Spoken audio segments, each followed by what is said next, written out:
Hello，大家好，我是莫恩基，我是你的小鸡鸡。这期视频我们浅尝一下麦克法兰的战斗系列，费波斯装甲，赛利斯队长。首先，包装方面，麦克法兰的壳袋是真的软，到手呢就有点合压了。包装正面是大框设计，可以看到里面所有的内容物。盒的侧面和背后呢是一样的人物造型图。打开包装，里面只有一盒吸塑，包含了本体、配件和武器。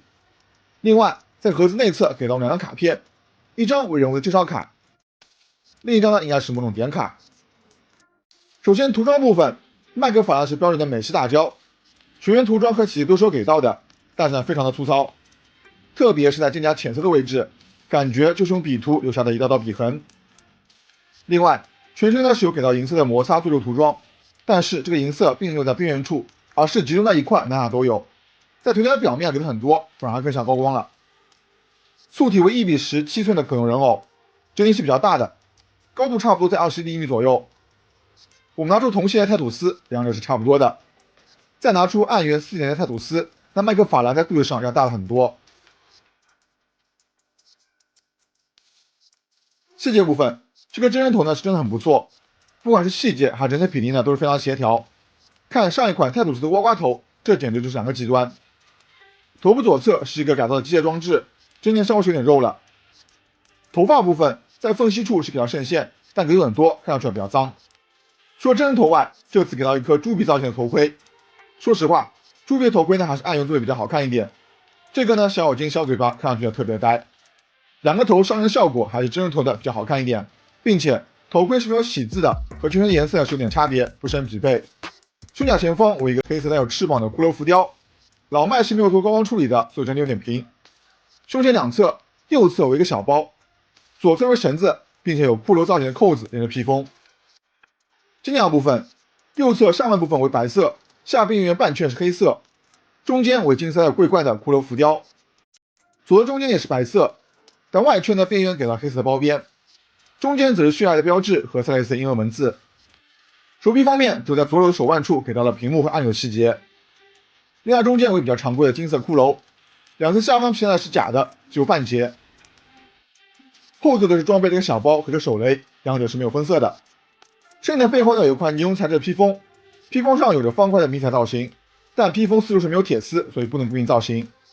披风中间是两个皮带，皮带皮质纹理做的不错，下方两个脚上呢是有金属银色的皮带扣。双腿装饰相对整体是比较多的，在右腿大腿的外侧装备两个小包和一个瓦士，并且包上的是有纯洁印记。左腿大腿外侧就是佩戴了一个没有枪的枪套。膝盖部分，右侧膝盖为黑色底色，上面有金色骷髅和桂冠的浮雕。左侧膝盖则是按压的 logo 标志，最后呢，在鞋子上也是有个小的金色骷髅。配件方面，首先都是背包，背包两侧喷射口是没有可动的，整体呢是有金属的分色，底部贴线有点歪，但材质为软胶，可以吹热后掰直。背包装饰主要集中在正面，有金色骷髅、顺印记和子弹挂饰。武器方面给到一把豹式枪，这样整体就是平涂，没有任何的高光勾线，在瞄准点两侧也是没有分色的。纯金印记的偏硬，比较好，主要是不会掉，弹药夹呢是不能拔出的。一把手枪，手枪就有点惨了，没有任何分色，全部为银色。一把链锯剑，整体造型呢是没有毛病的，该有的分色和起子都有，边处呢还给到了战损的痕迹，但从上往下看，就可以特别明显的看到 S 型的曲线。剑材质也是软的 PVC， 那不管是握把还是剑刃部分，都可以轻松弯曲。一把短刀，短刀和手枪一样是没有任何细节的。所以说手型，首先给的很少，只给到了左手的指向手和拖枪手，所以武器呢只能固定在一只手上握持。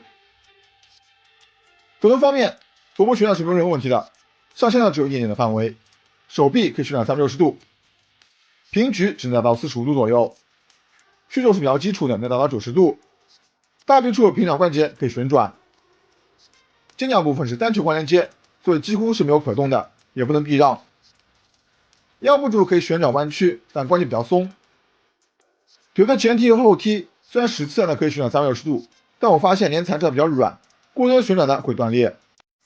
屈膝为双向关节，90度是没有压力的，但关节处是没有做防双面的分界。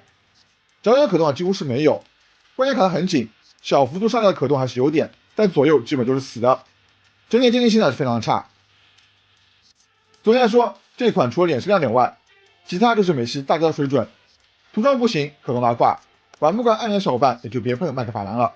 它除了戴呢就没啥优点，至少在我这儿，暗源除了针头不行外，其他相对还是比较好的。那好了，以上就看法的所有内容了，希望请帮我前一键3连，这对我最大的帮助支持。我们下视频再见。